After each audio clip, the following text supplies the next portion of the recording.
Yes. So do you think it's possible to take a side without being in judgment or emotional about it? And I'm going to give you a for instance. I have several friends and even people in my family who have chosen an alternative lifestyle.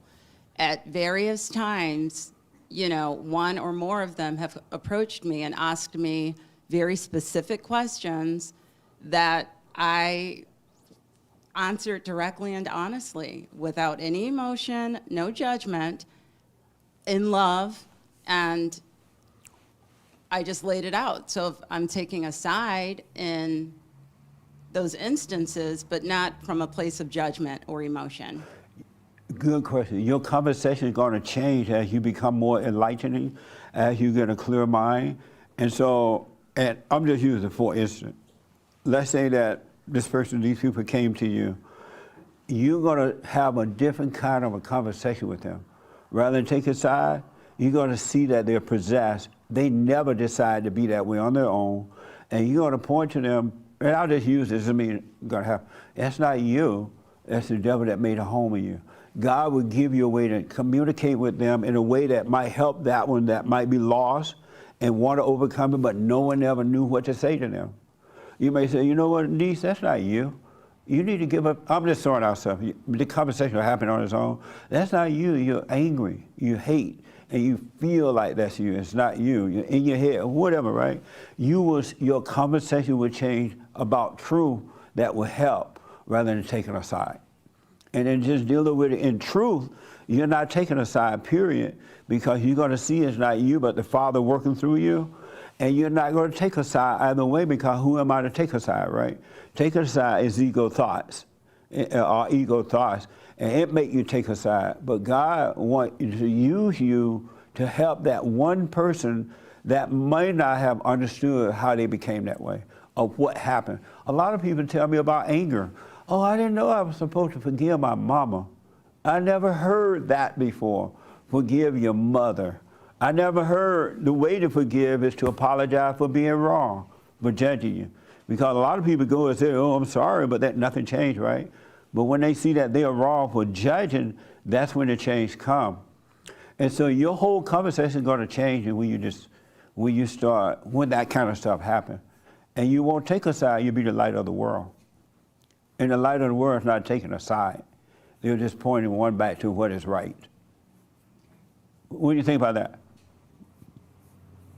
I'm struggling with this one, to be honest with you, because I still feel it's like for example, when the whole Prop 8 thing, we discussed this last week a little bit, I had a gay friend approach me and say, you know, do you agree with gay? In fact, I had a whole circle of gay guys approach me at the same time, like 8 of them, friends, and they asked my perspective, and I was very honest. I just said, I believe that marriage should be between one man and one woman. Right. And these guys, they're still my friends to this day. A few of them I still keep in contact with. There was no offense. There was no upset. No one was angry or emotional. They heard what I said. I said it in love. And that was the end of it. Because in your heart, you're not taking side. You communicate with them on their level, like, no, I don't agree with that, blah, blah, blah, right? But hopefully you weren't taking a side. You wasn't judging them for being wrong or right, or judging yourself as being wrong or right.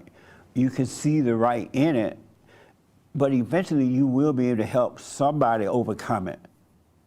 It's going to happen naturally. Because it's not enough, and yet conversation is limited on that level, right? So it's not enough to just say yes, no, I don't agree with that. Because let's say you're talking to 10 of your friends.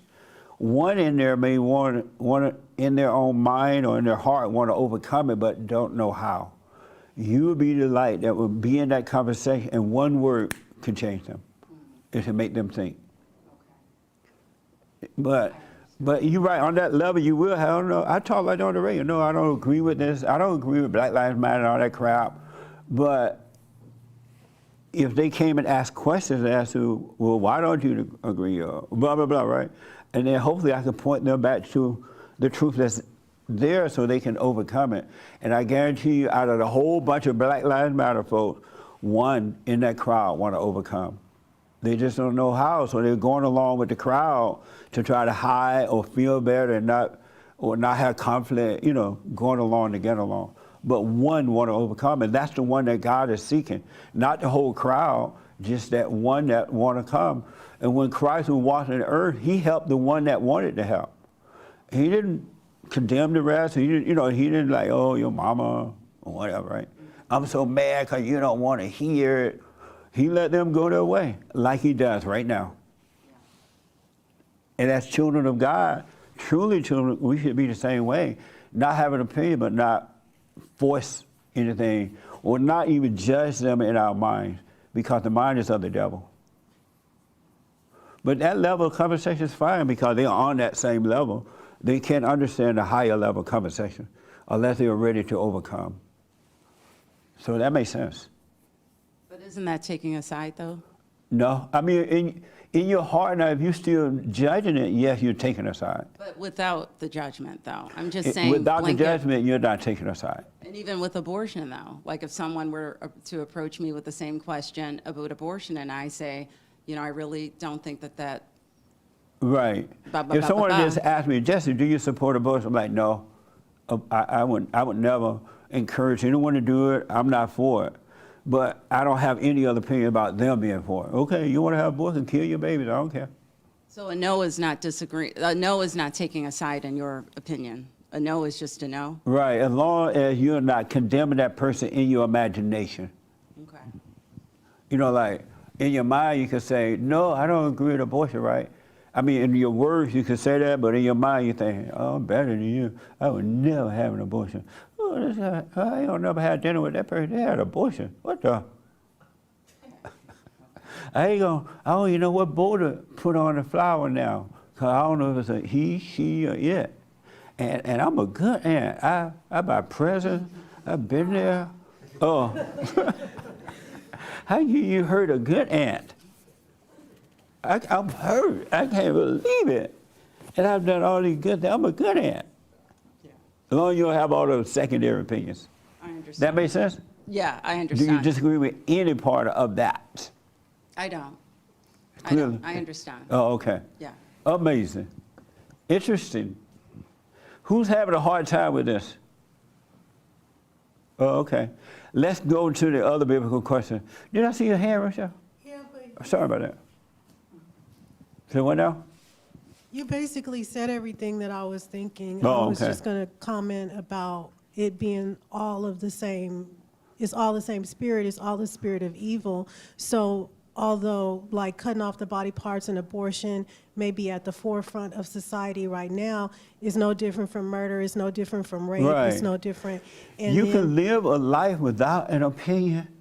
You really can. It's only in the fallen state you think you can't live a life without an opinion.